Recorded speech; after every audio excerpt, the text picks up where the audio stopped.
Cammy, move your head.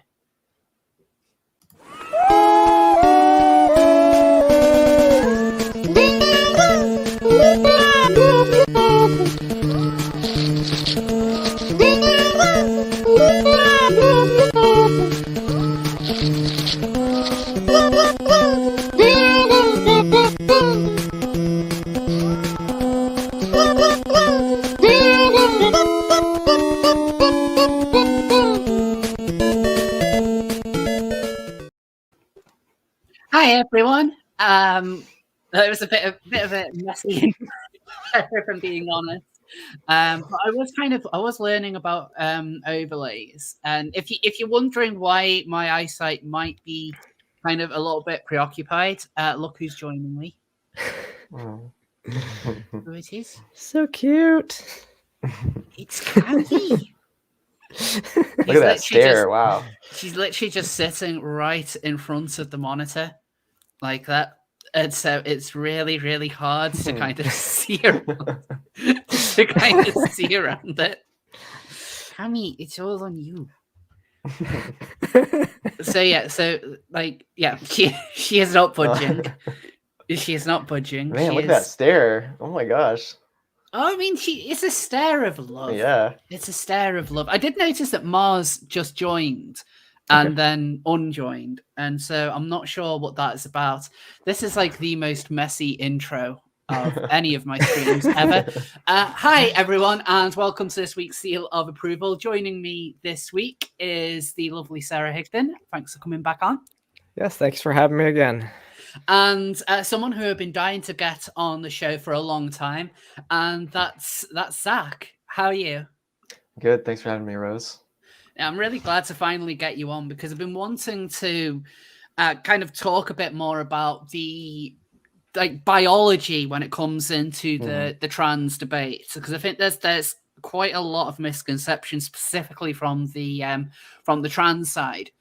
And I thought that it would be good to have somebody on who's done a lot of research into this topic and just to kind of bottom out a lot of misconceptions. Oh, and we also have Mars. Hi, Mars. Yes. Oh, hi. Thank you. Sorry, I had a really late start to my day, and I realized when I got on here, like my camera's all jacked up. I forgot my headset, so that's fine. Aren't you in the process of moving? Yeah, in a couple of weeks, I am in the process of moving. Why you got to put it all out there? Jeez. Now everybody knows. Yeah, I know. Now everybody knows. Yep. North Carolina. Oh, sorry. Is this like a big spoiler? Am I stealing your thunder announcing that? Yeah, I was gonna make a whole video on it. Now forget about it. You're gonna vlog your trip. Yeah, I am so sorry. You know, but Mars, look who's here. Look who's here. Cammy's here. Wow. Cammy's here. She's still here. She's still here. Still on the spot. Yeah. So she's now loafing in front of the monitor. Also, this is the first time I've been on camera in quite a long time on stream. I bet you were tired of getting shit about that. Yeah, I was. I'm being honest, but also, I don't know. For a while, I felt very self-conscious about my appearance, and especially because I'd put on weight during lockdown, and sometimes negative comments about appearances, they do get to you. Yeah. And that's kind of happened with me. I've had a lot of kind of trans activist-y types, say all sorts about my appearance. And sometimes that does kind of get to me. But then when I looked at myself in the mirror the other day, I was like, actually, I don't think I look too bad. I know right now my hair is a mess, but I kind of don't care. I don't think I look as bad as some people think. You have to and so why fucking hide away? Yeah. You look fine, Rose. Yep. Thank you. I'm not saying that as a way of fishing for compliments, by the way. It's just more being honest about, I'm just I relate to that. Sometimes especially when you have to edit and then look at yourself, that's when I really get, I was like, wow, that's what I'm working with. I don't think, I'm not trying to shit on other people's appearances, but a whole lot of these TRAs are I don't even know what I'm looking at. So one time trans activists played tic-tac-toe on my forehead on Twitter. Really? Tic-tac-toe Mhm. hardcore. Wow. Yep. It That was is fun. amazing that the people that when they go woke and they look like this, I don't even know how to describe it, just awful. And then they're coming here and making fun of your appearance, and it's like, Mhm. right? A lot of Yeah, I projection. mean, well, yeah, a lot of the Yes, time yeah. they'll be emboldened to do so because they've made comments about Jessica and Eve, and I'm like, okay, but Jessica and Eve is also like a pedophile and like an actual monster. And Like so if you don't can't feel talk shit about people like that, who can yeah, you talk exactly. shit about? Exactly. Like, you know, I'm not talking about like, you know, your neighborhood troon who might have a heart of gold. Like, I'm talking about absolute scum. And it's like, yeah, okay, it's funny to make fun of someone who is a genuinely like, I'm not just saying like, oh, he's a nasty person because I disagree with him. It's like, no, he's a fucking nonce. Like, you know, I've had to do so much research into the guy. It's why I covered him on his on my channel for such a long time, because like the amount that I'd looked into the guy, and I was like, yeah, this is a really nasty piece of work. Not someone that I just disagreed with politically, which is the way that a lot of these people act, because they do generally think that, yeah, if you disagree with them, that you're therefore a bad person. I mean, that's what they frame the whole gender critical crowd on, for example. Like they just think all of that is, well, they're inherently bad. And we know how they can kind of run away with that. My thing with it is I think it's hilarious. Like recently when I got, you know, a lot of crap for a certain video about a certain someone, some of his followers were trying to misgender me, and then they were called out on it. They said, no, that's not funny, don't do that. But then like one of them tweeted at me and was making fun of my beard, which I thought, you know, if you're gonna take shots at my beard, at least try, because I mean, my friends have really roasted me for that. So I get made fun of like my lack of chest hair, bitch. Like I know it's pathetic, like, but they don't fully commit because they're too, you know, they have to follow certain rules. So like I can see that they try, but they don't really. I have not gotten one person roasting me as good as I can do it myself. So I'm still waiting, and yeah, that's a challenge. Like, go at it. I dare you. Like, and those are true friends, honestly. And I think like for me, being in the military has helped with me just being able to take comments with stride anyways, because that is like what we do. We roast each other constantly all the time. So I absolutely love it. So being online, I mean, you really can't roast me because it just rolls right off, because I'll throw it right back. Mug? Sorry. Damn it. Now she knows I'm a fan. I'm a fan. Do you show the mug on stream?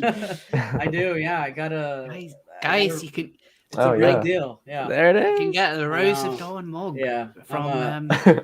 From nice plug, Mars. I know, right? That was smooth. Wow. That was. Hey, that was making up for showing up late. Yeah. I'm trying to increase the sales on the thing, and so you know, I'm a true Mars is true fan over here. He's modeling the merch. Honestly, so I mean, yeah, obviously you're my friend and I like your channel, but it's actually I like this mug because the other side is my favorite. Stupidity is intersectional. Nice. Like it actually is a pretty good mug. My only complaint is that it needs to be bigger because I hate getting more coffee. But that's problem. It would be good if they could do like one of the massive like double cup sizes. But yeah, it is just the single one. My ex did have the mug as well, but he kind of had to because he was dating me at the time. Yeah. So really, I want to kind of get on to the main subject of this week's stream, and it's the reason why I wanted to get Zach on in the first place. One of the most interesting parts of trans activist rhetoric over the last couple of years has been the evolution of their position on biology. So just a couple of years ago, I mean like literally like about 5 years ago, something like that, the position would be that gender and sex are completely different. So they would openly embrace the idea of, yes, you were born male, but you know your gender is that you are a woman, that you are, and the fact, so much of it was built on this. No, you need to separate the two. They got nothing to do with each other. Being a woman has nothing to do with being female, which does sound weird. does sound weird, but there was at least a bit, like, they at least kind of made that very clear distinction. Over the last couple of years ago, that's disappeared. Now, biology, like actual discussion on biology, is like almost goes hand in hand with a lot of trans rhetoric these days, to the point where very few of these people will actually admit that they were at any point male or female, and will instead try and bring in arguments about like almost like their intersex, as kind of as almost like a validation that they are indeed, like, you know, they are this brand new sex, one which has never before been seen, and it's a very special sex because sex is now a spectrum.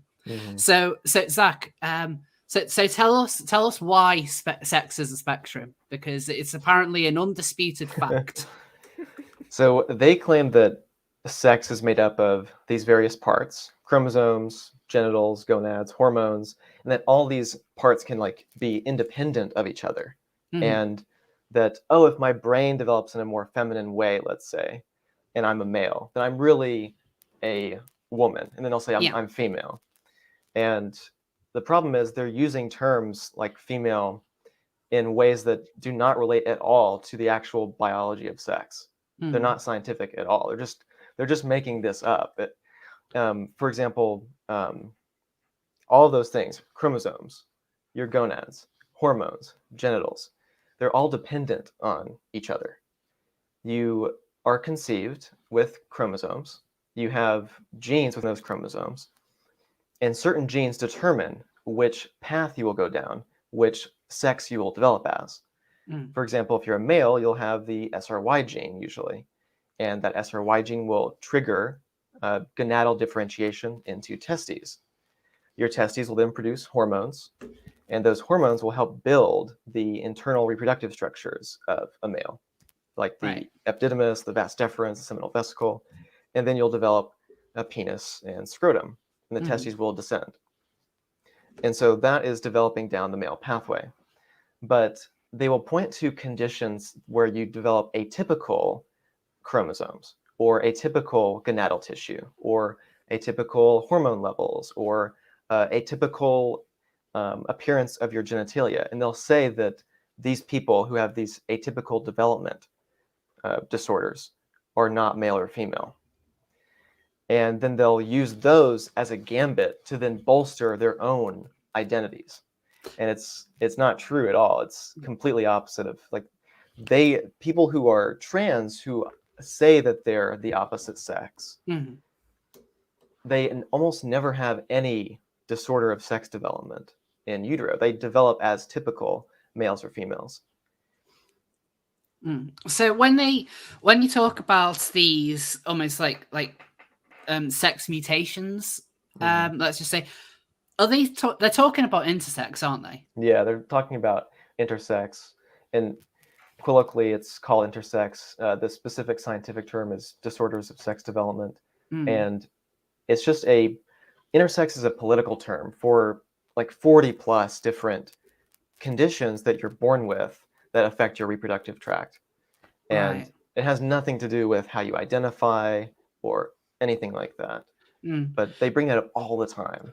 So Is it because like some people who are intersex then become trans because when they're basically their parents or the doctors chose what binary at such a young age, then it was wrong, and then they end up transitioning? Like, I'm friends with Taylor Leanne Chandler, who is an intersex trans woman, and that's what happened with her.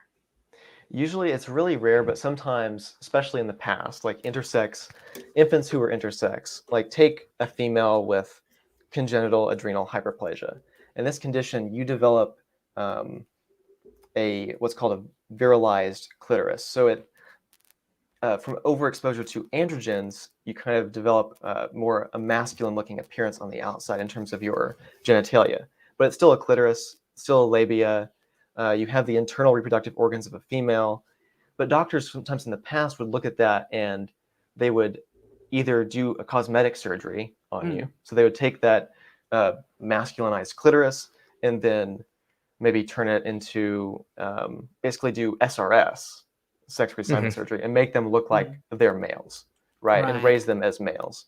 And sometimes it's rare, but sometimes even without those types of cosmetic surgeries, you can develop gender dysphoria from having those atypical development problems, like having female genitalia that is not typical, or it looks different. That can cause gender dysphoria. It's true, but it's really rare.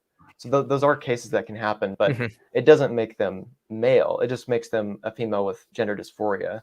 And So one of the things which I understand with biological sex is it's specifically about gametes and like what kind of gametes that your body can produce. Right. One of the arguments to gametes, yeah.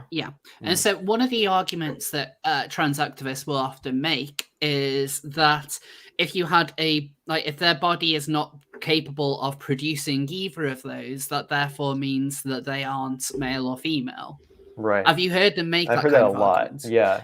Right. So often called the infertility fallacy, and they use that a lot because they're like, well, we're defining sex based on your, I guess, identity, they'll say, like how you identify, right? So they will use it for a woman who is postmenopausal, right.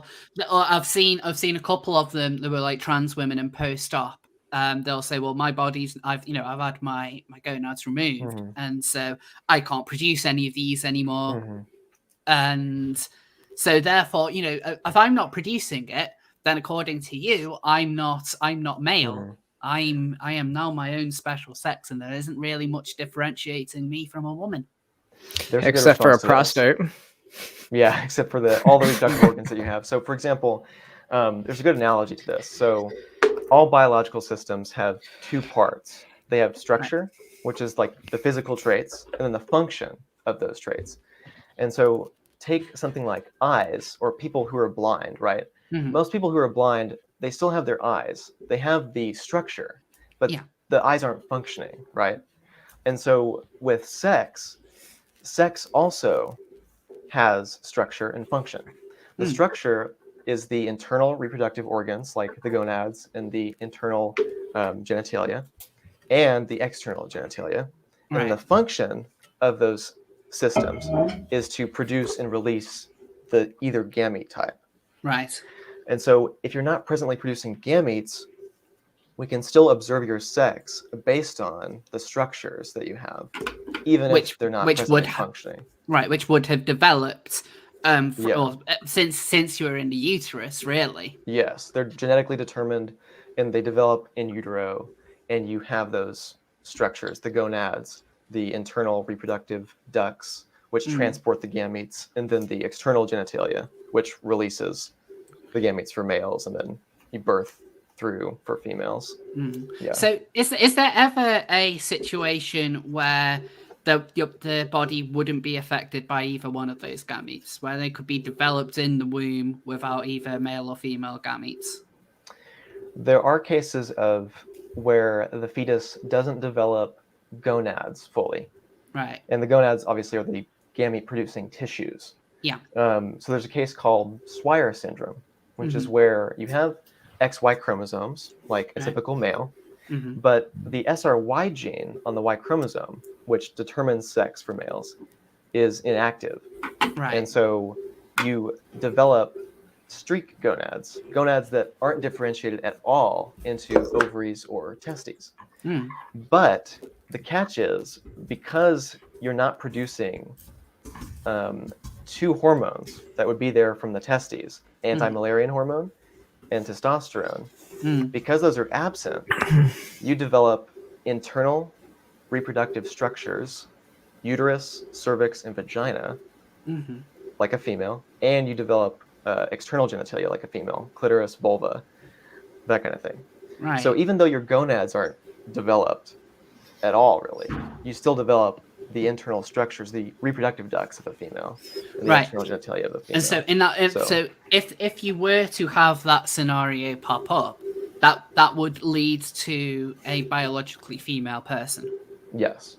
So you can't have a situation where like, because this is going to sound very, very stupid when I just say it out loud, and the more, because I've been thinking it over, and I'm like, yeah, this is really dumb. You're never going to have a child born. A baby is never going to be born where there isn't going to be a single, like, basically, like, it would just be completely flat down there, like a GI Joe or something. There will always be some, like, no matter what, a baby would always be like, it would always develop with some sort of male or female system in mind. Right. And from my understanding is the default would effectively be female. Yeah, technically, like, it's often presented in the research as the default is female. Yeah. And the reason why they say that is because in the absence of SRY, there's other transcription factors, other genes that then develop the fetus down the female pathway in SRY's absence. Right. Now, what they've found is, for instance, the way sex development works is through gene networks. There's certain gene networks that suppress the female pathway, and then upregulate the male pathway. And there's certain genes that upregulate the female pathway and repress or suppress the male pathway. So it's kind of like a precise sequence of development that's pushing and pulling, right? And if you lose some of those genes, like the male sex determining genes, those female genes are going to express themselves and be able to express and upregulate and not be blocked by the male genes, and vice versa. There's cases where, for example, you'll have a fetus who usually would develop as a female, but because female sex determining genes were knocked out, there's a gene called WNT4, which is a female sex determining gene, and it is primary for upregulating ovaries and developing ovary tissue. So if that is knocked out, then SRY and SOX9 can actually upregulate more, and you develop as a male. So it's a back and forth process, right? Yeah. But the ultimately the line is that it's going to be either male or female in one way. Like even with an it's weird how intersex people are regularly brought into the trans debate like this, and it's been done without, basically without their endorsement, without their acknowledgement. It's just, right, you're now part of the trans blob, because it's helpful for our arguments. No other reason. Like, they will regularly try and point out, no, intersex people are very different, but when it's convenient for them, they'll bring them back in. They do that, like things like cross-dressers all the time. Cross-dressers and drag queens regularly, they've got nothing to do with being trans, but like, they're nothing like a trans woman. It's offensive to say that. And then when when it's convenient, they will group it in there. Big groups do that. Places like Stonewall. I want to bring up a specific example that trans activists will often use. They'll say that there's a condition called complete androgen insensitivity syndrome, and this is a condition where you have XY chromosomes, you have the SRY gene for male sex development, and you start developing down the male pathway through differentiation into testes. But then because you have a mutation in the gene which receives testosterone, you can't respond to any testosterone. Right.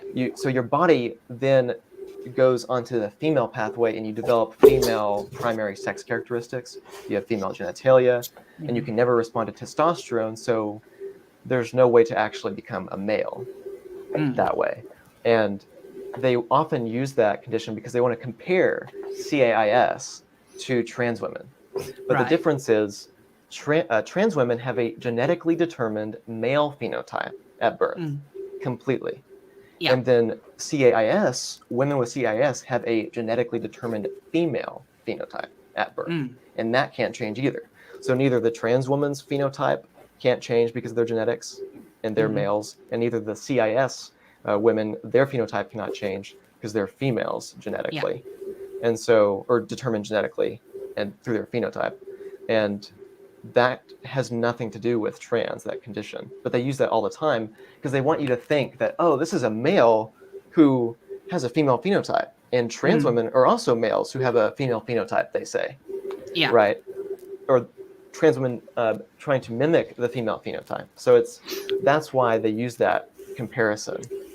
Well, people like to be black and white. It's if in the gender critical crowd, we use that against trans people because it's like you're either XX or XY, and then it comes out to be, well, that's not true. There's intersex people, and so that's where the debate comes, and then it just gets pushed and pushed and pushed, and like what the conversation that we're having now, the nuances of that really don't get put out there because it really doesn't help either one of their arguments, but it is the conversation that's important. Yeah, it sounds more like it's people who don't really know what they're talking about, just finding a buzzword that they think basically bolsters their argument, even if it technically they're right, but for the wrong reasons. I mean, a lot of this stuff is genuinely new to me because, like, I haven't studied human biology in this matter. Like my knowledge on biology generally hasn't gone beyond what I learned in high school because I've never needed to. But then when I've come across this argument, it's just fascinating how many people who, they could be like 18, they have all of their pronouns and disabilities lined up in their Twitter accounts, and they know more about biology than scientists like Richard Dawkins. I find that fascinating. Apparently in the last few years, like basic knowledge on this has been completely, it has suddenly been something else all along that only this one particular subset of people seems to understand, and everybody else, including scientists for decades, are now the bigots on it. So, Zach, where did you first come across this kind of arguments? Like, what kind? Because I know that you've commented a lot on it. But what made you want to comment on it? I came across it when I was doing biology, like reading. I was reading peer-reviewed biology about sex differences back in 2017, and I was really fascinated with human sex differences, like the differences within males and females, like the diversity within the sexes, and then also the diversity between them and the differences, and like ranging from psychological differences to the body to physiology, and then how that affected even things like what careers people like to go into and things like that. And then I started seeing, like, at the base level, a lot of this confusion also came from a confusion of what male and female were fundamentally. Yeah. As reproductive roles, as reproductive strategies that produce two differently sized gametes.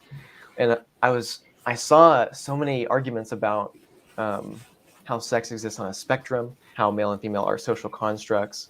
And it perplexed me. Like, I wanted to find out why these people were saying this and research it more to understand it more. And I just went down a rabbit hole and went into so much detail. Yes, I came across the TRAs, and then I saw that they would use like these rare case studies of all these different DSDs, all these different rare congenital conditions that people are born with that have nothing to do with their argument at all. And that really fascinated me. I did more research on that and then started to read a lot about DSDs. I saw one case that somebody brought up. They talked about, there's this a 70-year-old man who has a uterus. He fathered 4 children and he has a uterus. It's like, oh my gosh, sex is on a spectrum. And it's like, but they don't understand the condition. Can he also produce eggs? No, yeah, he doesn't have ovaries. He can't produce eggs. He can't actually gestate the fetus. He doesn't have the hormonal profile of a female. He doesn't have the body plan of a female. It's in that case, it's redundant. It's redundant if he has like technically, like, a uterus or something inside. If it's not usable, like, what does it matter? Nor does he have the hips wide enough to actually carry it and ingest it. No, the hormones aren't there, so yeah. So I mean, because just about 100% of intersex people are sterile, right? I mean, from my understanding, it depends on the condition. Some conditions are more mild, and more mild ones are usually they're fertile, but with the more severe ones, the common ones that we see, they're often infertile. Yeah, but I think the ones that I hear the most about are people that have an external penis but internal ovaries and stuff like that. I think that's the most that, and the opposite. They have a vagina and have internal testes. Mm-hmm. So those are the ones I've heard mostly about. And those will always be infertile. It seems like from developmental biology standpoint. I don't know if I missed it, but if you did already mention it, because I seem to walk away when you say stuff. But yeah, that sounds really rude. I'm sorry. I don't mean it like that. Yeah. To be fair, I woke up like an hour ago, Rose, to your message, That's fine. So like my brain is not all there. Okay? So what I wanted to say is Zach has a YouTube channel that everybody should check out called Paradox Institute. You could go there, and he has like, I don't know, at least 10 different videos, right? All covering different DSDs, covering different DSDs, and looking at the developmental biology, just the process of how they develop in the womb, so you can understand some of these conditions, and it also like demystifies these conditions, right? Because a lot of people are always like saying, well, you're not a scientist and all this stuff, and when I go to your videos, though, you feature a lot of actual science and also, scientists. Yes. Bear in mind, every sources are in the description, all peer-reviewed sources in the description and everything, and fully researched, fully cited. Yeah. And bear in mind, when they try and say things like that, they don't really care about whether or not you'd be a scientist anyway. Look at the likes of Deborah So. Yeah, they only want the right scientist. They only want the person who agrees with their viewpoint. Like, and I could say to them, like, well, are you a scientist? Or like, it does. And then they'll be like, oh, but it doesn't matter if I'm a scientist because I'm saying the right thing. Yes, whereas exactly. you're saying the wrong thing. So it doesn't matter whether you're doing a master's or the amount of research you've done into it personally. Like, so kind of on that topic, in your kind of field, as it were, how common is the viewpoint of the TRA? Like, would you say that it's something which is fringe at best, or is it becoming like almost like the prevalent orthodoxy? I know for a fact in sociology specifically, it's obviously predominant. Oh, and that's where the theory came from, the sex is a spectrum, from sociology. But when it comes to biology, it's still I'd say it's still a fringe viewpoint, at least in the research, because there's plenty of biologists who actually will speak out on the side of TRAs publicly and claim that sex is on a spectrum. But then in their own research, they have no problem studying the mating habits of like frogs or something, and using males and females in their research clearly. So there's that huge disconnect. So it's still fringe in terms of the research, but it's not fringe when it comes to a lot of biologists speaking out in favor of sex spectrum type arguments. But they're doing it politically. It's a socio-political argument, not a biological argument. You will not find any peer-reviewed biology literature that claims that there's more than two sexes. That's not something you'll find, because in all of evolutionary biology literature, it's very clear that there's only two sexes in species that reproduce through two differently sized gametes, which is almost it's most complex species across plant and animal kingdoms that reproduce that way. So you will not find the sex spectrum argument there.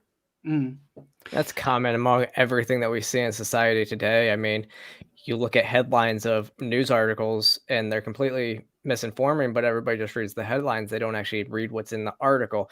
So essentially what these scientists are doing is just getting out there publicly and saying whatever they think people want to hear, even though, because they know people aren't going to go and actually look at the science behind it and what they've actually written in their own words.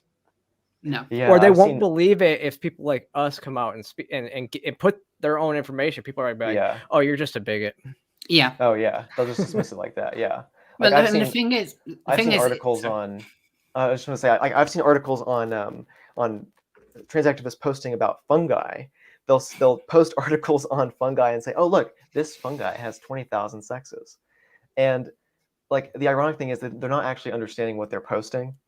These are from pop science magazines. They aren't actually sexes. It's something completely different called mating types, and yet they use that to somehow prove that sex in humans is a spectrum. it doesn't make any humans aren't sense. mushrooms. Yeah, humans aren't mushrooms, guys. I don't know. Humans. Oh god, I'll try to remember. Unless you're on mushrooms, then you might be a Yes. mushroom. Okay, can we do that or? Oh you god, want to do mushrooms? I was Right saying now, all Mars. 4 of us doing mushrooms right now would really change this whole thing. Yes. That would change this stream pretty heavily. I mean, Mars, when you get out to North Carolina, you call me over and I'm down. So. Okay. So fair. what would you so Zach, what would you say is like the strangest take on this whole idea of sex being a spectrum that you've seen, that you've come across in the wild? The strangest take. I think probably the takes where they either say that male and female are just social constructs that don't actually exist, or the take that females can produce sperm and males can produce ova, because those are categorical definitions that are completely mutually exclusive. That cannot happen. Yeah. I think I find that so crazy, because if you're saying a man and woman is just a matter of identifying, then I don't even know why you bother arguing scientifically what a man and woman is. Like, what's the point? Well, this Exactly. this should never have been an argument that the trans activists wanted to wade into. Like, they're very used to getting their own way during this like long march through the institutions, and something like sociology would absolutely lap up what they've got to say. I mean, sociology is basically a joke of a discipline nowadays. It kind of always has been, but they're starting to bite off more that they can chew when they're wading into actual known science. Bear in mind that there still isn't really any kind of scientific confirmation that all of these genders even exist, because they will occasionally try and flip gender from being a social construct to something which is tied directly with, all of these millions of sexes. And I think that's one of the reasons why they think that they can join both of these together, which is very, very weird. But it's all contradictory. Like, there isn't any kind of scientific evidence to show that somebody is non-binary. Like, such a thing doesn't exist. And really, using sex as a descriptor should be an accurate compromise. I just did a full video about this and how we're seeing so many people calling, I mean, even just in headlines and stuff like that, using the word female for trans women, and it's not accurate. And we should be able to use female in terms of, instead of, person with a uterus. I mean, female should be an accurate statement. And so I think that's more the middle road compromise than saying, only women can give birth, or only people with a uterus can give birth. You can just say, no, only females can give birth. Well, it's pretty accurate. Yeah. And again, like, these kinds of things never used to even be much of an argument until, well, again, it's like the last 5 years where a lot of this stuff has just kind of gone on to overdrive. I mean, I try not to talk about things like, my own place of work and stuff like that, but like in workplace training now, they teach that biological sex is a spectrum, and this is becoming this is training which is put down by these organizations, and a lot of these will also have diversity and inclusion initiatives which tie into all of this training. And so part of the office is like kind of like beliefs, to say it, is that biological sex is a spectrum.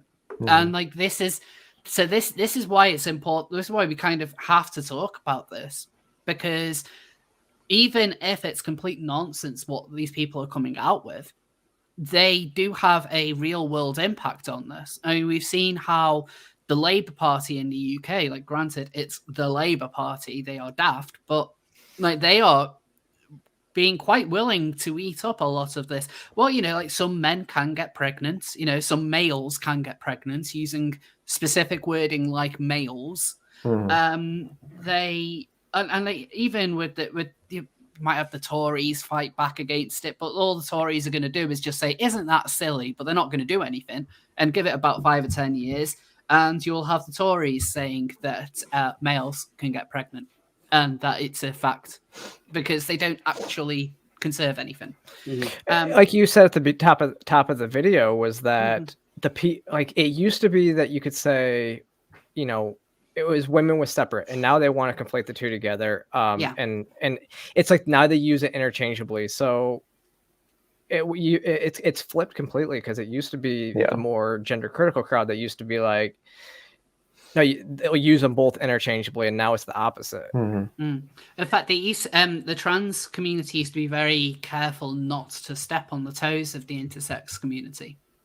If there is such an intersex community, I don't really think there is, but you know, just for the purpose of words saying things, the trans movement didn't want to kind of step on their toes, and it's like, we acknowledge that these are two very different things, because we're not talking about biology, we're talking about the way we want to be seen in society. Right. It was a purely social thing.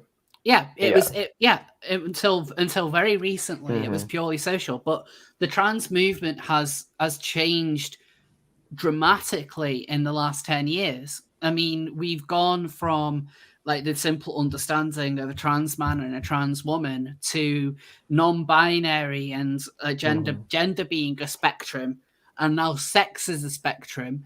But sex has nothing to do with gender. So we don't quite know why we keep bringing this up, because this might not impact any of us, because very, very few people are even tested to see whether they are intersex or not. Because it's, quite frankly, unless it's something which comes up and is actually specific to your health, like, why would you do it in the first place? And they've done karyotype analysis, like analyzing your chromosomes and genes with like huge studies, tens of thousands of infants actually, and they've found that 99.99% of the time it's XY or XX, and your anatomy, your reproductive organs match what's expected from those chromosomes. So it's really not so much of it is splitting hairs. And again, like, the trans community itself is very, very small.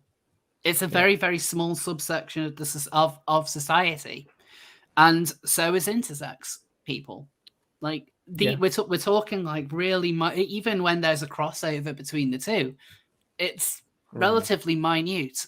It's relatively rare, but it's still something which they feel like they just have to immerse into their blob, and it's just one of the, for me, it's just one of these kind of, it shows almost the scary power that a lot of these activists have, where they can push this nonsense and that they get very little fight back against it. It shows the power of calling someone a transphobe when people who have, learned about this stuff and have been taught about this stuff are being told, if you still believe that sex is, there's only male or female, then you're transphobic for some reason, when again, biological sex should have nothing to do with being trans. No, and like recognizing biology is important for healthcare and many other things. So it's not transphobic to recognize it. You can still treat people with dignity and respect, and it doesn't change that. Oh no, you can't do that. I mean, you have to stop weighing people when they go to the doctor's office because of this positivity movement. And it's absolute, and it's like when it all kind of started changing when they changed the term from transsexual to transgender. Like, we knew what transsexual started to be, and like the non-binary and they've co-opted this term trans to now mean anything that is not the same as your biological sex, which is, it's in there anyways, right? And they're kind of talking about it. But why don't non-binary people go with an N instead of a T, instead of saying that? I mean, we should be separating the two from transsexual to non-binary, and because we all are very different, because we actually transition for a reason. We take cross-sex hormones, we do all this stuff, and most non-binary people aren't doing like what we're doing. And trying to blend. We're trying to blend into society, where they're trying to get attention. They're trying from society. They're trying to subvert it. They're trying to. They want to queer it. Yeah. They want to queer Yes. it, and that's like again, like these are the kind of words that they like to use with queer theory. They like to subvert people's expectations of gender and of sexuality, and Yep. it's why queer theory, combined with the internet, which makes it easier than ever to gather all of these social rejects into one place, is why it has been relatively successful as a blob Yeah. at the moment. I was gonna think say that it's going to The lose steam TikTok at some effect. point. I think Yeah, well, Tumblr specifically. Yeah. I think I thi- Tumblr has a lot to answer for with all of this. I think it's kind of clever because if transgender is an umbrella term, and currently we're fighting for trans rights, even though we have a whole lot of rights, all the rights. They'll never tell you. They'll never tell you but- exactly what it is that we're losing out on. And when they do, Yeah. when they actually try and point out, no, we don't have this right or that right. Like it's things like, you know, trans women aren't allowed to enter into like a female sporting event. Like, okay, but that's not a human right. Yeah, right, Yeah. exactly. Like that's like. But the framing is the point. I think is a lot of these LGBT orgs. I mean, these are people that have been making money, you know, doing activism. These are pretty big organizations now, right? First they fought for gay rights, now they're fighting for trans rights. But if you create an umbrella term like transgender that has a bunch of different other identities under it, I mean, think about it. It's never going to end. They're always going to be able to say, and now we're going to fight for non-binary rights, and now we're going to fight for other kin rights. You're growing your numbers. You have to grow your numbers somehow, right? And so it's like feminism didn't have enough numbers to gain everything that they wanted, so they had to co-opt trans people into their movement as well. And that's why they're afraid to kick trans people out. Wait, hold on a second. Can you say that again? Because you said, what about feminism? So feminism didn't have the numbers to accomplish everything that they wanted to do in terms of all the different things that they want, like abortion rights and everything like that. So in order to gain more power, you bring trans women into your space, and then you add totally more people to that.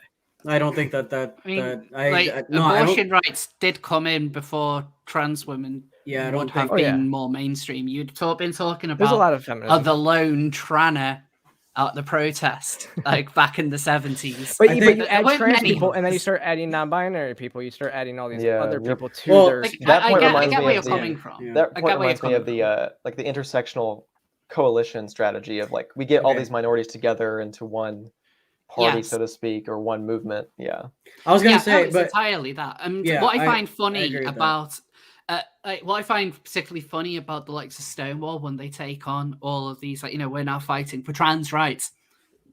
Most, if not all, of the trans rights battles had already been won by the time these organizations got involved. Yeah. By the time Stonewall started campaigning for trans issues in the UK, we'd already had the Gender Recognition Act. There'd already been like various Equalities Acts, which give us everything which we need. Like there hasn't been anything new. Doesn't really needed to be anything new in law since 2011 in the UK, because there isn't really anything that's stopping us from doing anything. We can change our sex marker on our documents. We can marry as our new gender, as it were. We can get the gender. The only thing that's really changed is they've removed the charge on getting gender recognition certificate all the way down to £10, which is great because the entire thing was just just bureaucracy, and it was just a massive administration fee that you're now paying less to the government for.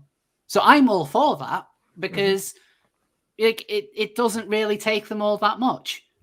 The whole gender recognition debacle is just about bureaucracy. And so long as you've kept, like, they will often talk about it as, all these people you don't know are judging you, and they're going to judge whether or not you are a man or a woman. But no, it's basically just, have you kept records to show that you've done this, this, and this? It's just a record keeping exercise. If you can provide them to it, like you can provide them documents going back however long, they'll do it. Like without question. That's all it is. But they'll make it out like, no, we're being judged. We're being judged by this panel. Like they get together in this like shady, like dark room, like, you know, with your whole life up on the big screen as they determine whether or not you are true trans. Like they don't give a shit about that. I mean, Like, I wanna. you've seen some of the absolute states that have got gender recognition certificates in the UK. It's got nothing to do with, like whether or not you're justified to a panel. It's just that those absolute states did their record keeping, something which a lot of troons today can't. I want to say something in regards to feminism. Sorry. Sorry.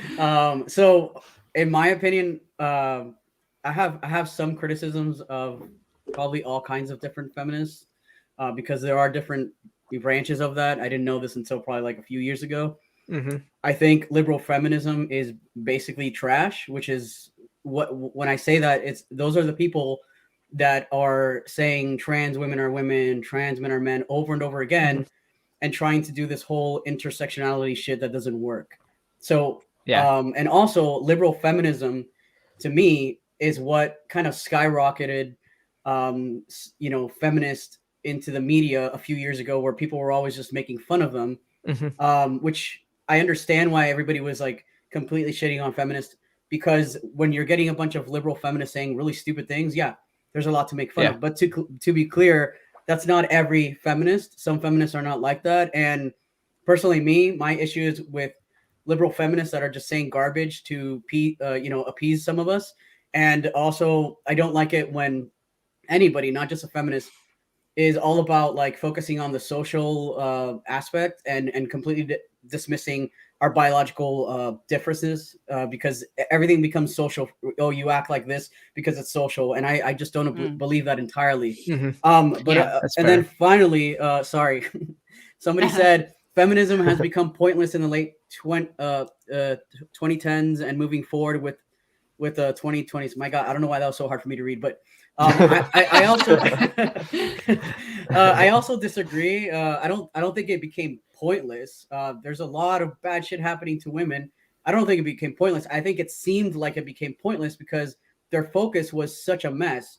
Again, going back to like 2010 through like maybe 2015, it became really messy. So then he thought, yeah, what are they actually talking about?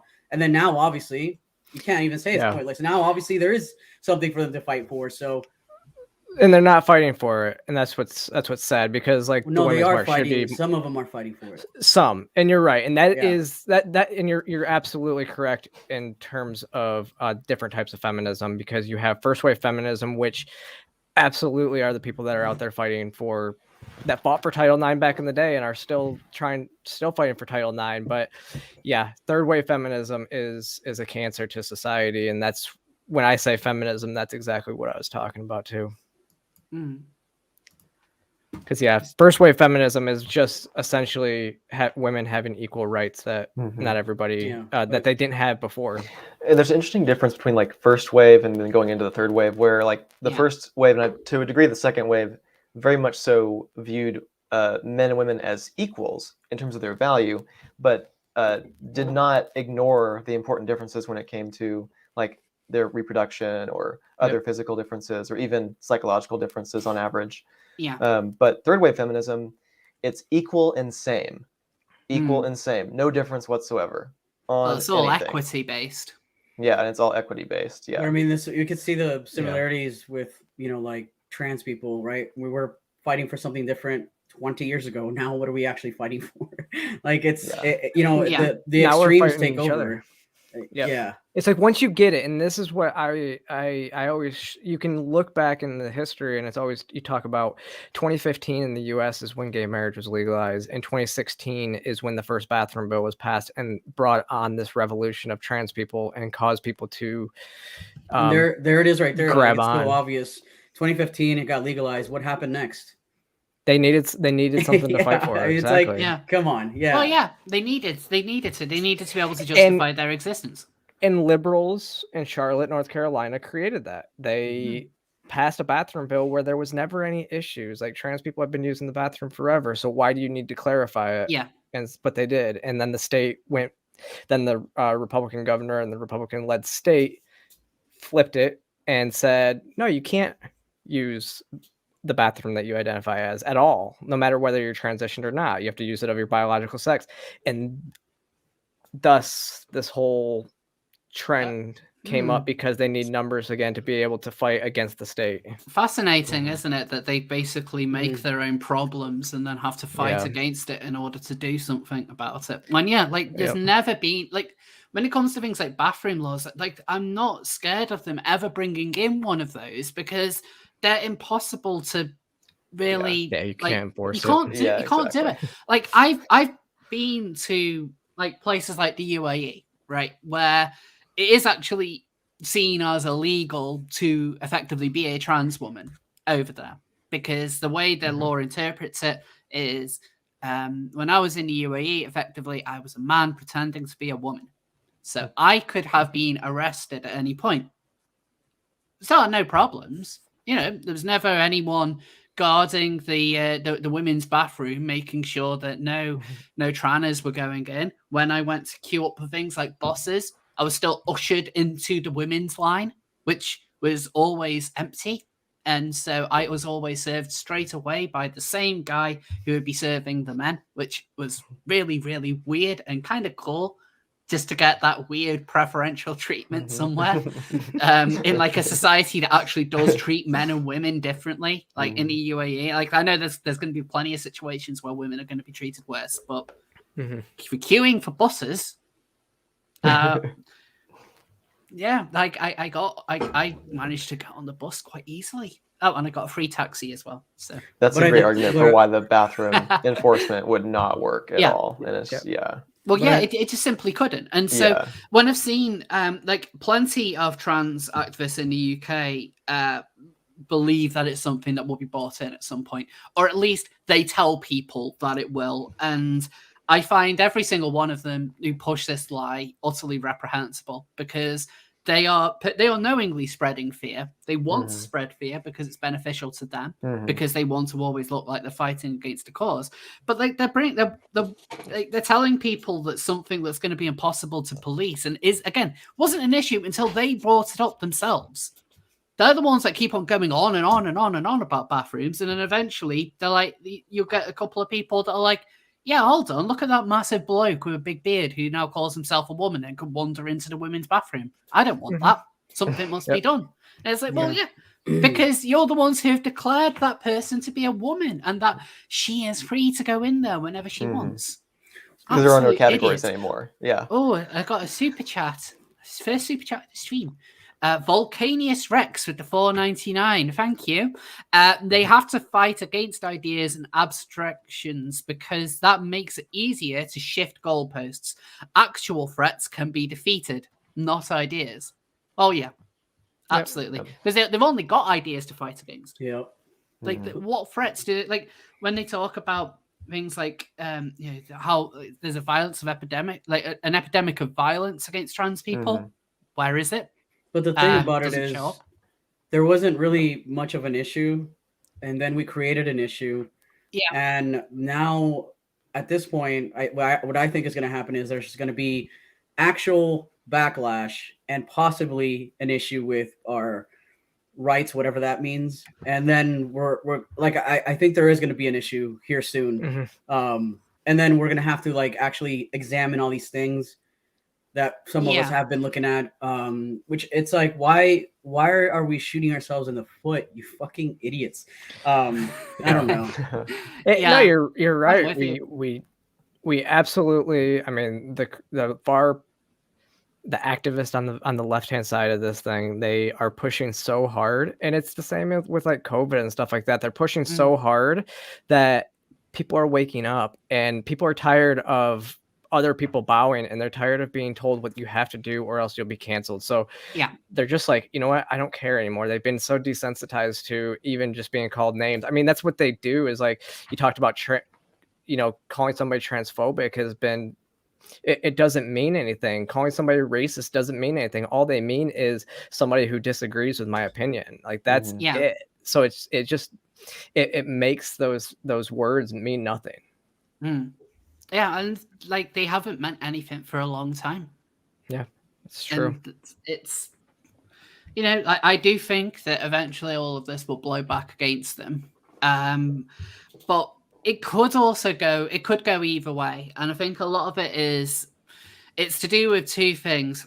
one is how much these people have infiltrated the institutions. I think that's something which is, everyone needs to take that into consideration, because even if you think your field is completely, bulletproof against wokeness, you just need to let a few people in that will be like, oh, by the way, I think it would be nice if we started doing this, or we avoided saying they this. leverage people's compassion against them, and then by quickly it takes over. And you see that even in like mathematics, woke infiltrating mathematics, saying that 2 + 2 = 4 is a social construct.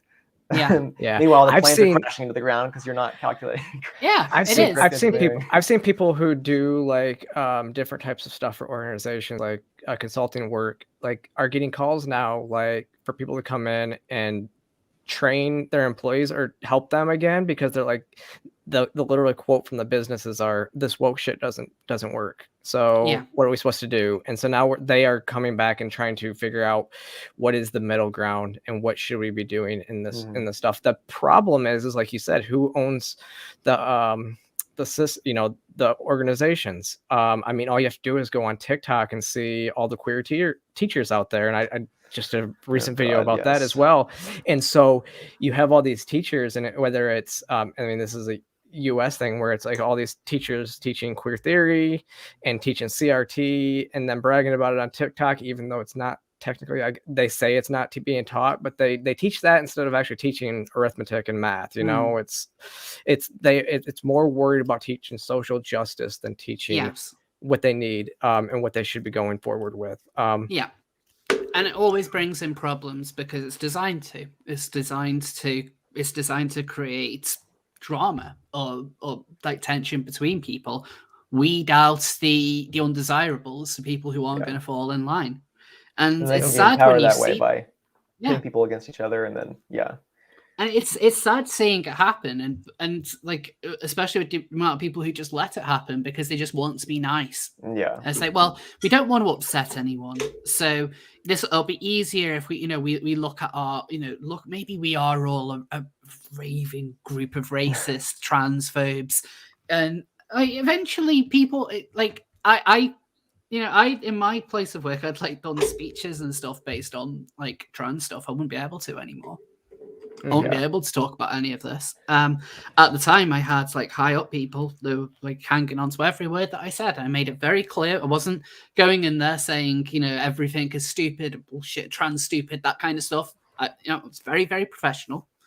Made it very clear about what it is to be a trans man or a trans woman, and the steps that you take in order to transition, and then trying to explain in the easiest possible way, like the fact that we're not like suddenly our biology doesn't change, things like that. But that could never happen though.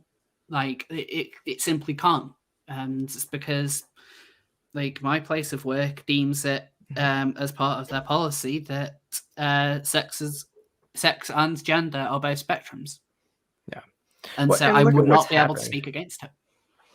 And that's one of the things that's happened. But look, even what's happened, again, because they started taking over schools and stuff like this, we didn't have a GSA when I was in school. It wasn't a thing. I mean, but it's interesting because now that we had these teachers, we are also seeing kids becoming more activists.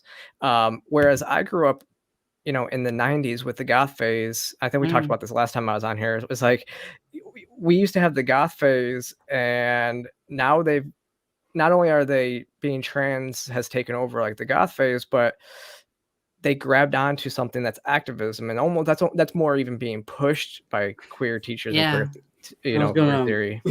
Goth isn't dead, okay, guys? Don't even open that door with me. You're a goth. The only club I think is worth going to is a goth club, and I'll die on that hill. Damn it! Do you wear like Slipknot hoodies and I know, baggy jeans? I actually have quite a few goth friends, and actually they hang out between different. Some listen to EDM and some listen to other stuff, but just the general spectrum there of what kids think is cool these days. I was just giving you shit. But I know interesting. Like people who are in those types of movements never like tried to. I feel like never tried to enforce their beliefs on other people. Never tried to Well, legislate their The Killing Moon And is a great song. Sorry. I don't think Who and does that's the Killing you're right. Moon? Who sings the Killing Moon? I don't remember. I forgot their name. Also, in regards to like GS, these little GSA clubs, I think it's really funny because what even is the point of that anymore when your whole fucking classroom is like a GSA? Yeah. Yeah, it's the whole school is GSA now. Mm-hmm. Yeah, it's this. I remember seeing. Was it us where we talked a couple of weeks ago? Where we talked about how some of these groups are even being set up in secret. Yes, I saw that. I don't know if it was your video, but I saw talking about that. I remember Lauren speaking Chen to had a someone great about it. video. Lauren Chen had a great video about that too. Right. She went down the line of what's going on in California schools, and there was a article that came out. I don't remember who wrote the article, but it was talking about these teachers like bragging like about. It was all this stuff that like abusers do, like pedos and stuff do, and don't tell your parents type stuff. Like don't tell them that we're teaching this. Like they didn't even name it the GSA. They named it something else. Yeah, to keep it to try and kind of keep it as quiet as possible. Mm-hmm. Like things like that are very, very shadowy. Especially when they try and hide the purpose as to why they're doing it. Mm-hmm. And like whilst I don't have so much the view that that they're trying to convert kids to being gay or being trans so much, like I'll kind of put a pin on the trans bit. Because that's kind of the exception, and by that I don't mean they're telling kids maybe you have gender dysphoria, but things like the NBs don't come out of nowhere. NBs spread, and so you'll never see someone come out as NB out of nowhere. They never come out of it just out of the blue. It's always after being in close contact with another person. Yeah, seeing and it they maybe think on that TikTok or good. Tumblr or within their friend group or something like that. Yeah, it always comes from that. It comes from somebody else. Then seeing somebody and doing something and thinking, "Oh, that looks good. That's what I'm going to do." It's just very different. It almost I can understand why it seems like freeing, right? To like to see like, oh, this is what a man has to be and this is what a woman has to be. I don't want to be either of those. I just want to be. See, why don't I claim I'm my own thing? Yeah. I'm my own gender. You know, there's nothing, like you keep on being told, be yourself, or there's nothing being more me than like, designing my own gender. That's something that completely explains what I am. Even if I don't understand what I'm talking about, you best understand it. Yeah. It's so bizarre too, because I swear, not that, well, I am pretty old, but like I remember to kind of rebel against these norms. What we used to do is just listen to rock music, hang out with the skaters, and just be androgynous and just not give a fuck. But now it's like the complete opposite. What we're saying is, well, in order to be a rebel against society, we shouldn't identify with our birth sex, and also we should go along with this mainstream idea, because really that's what it is. It's very mainstream to be trans. Is super like boring. It's a very high status. Look, and let's be honest, Zach is the actual rebel on this podcast. Right. I mean, once we saw the corporatization of Pride, that's when you realize like you're no longer oppressed. Yeah. Like you have power at that point. I'm just kidding you, Zach. You're not a rebel. He is. I'm such a rebel. Oh my god. Look, who's here, guys? Okay, because you missed it before. Cammy.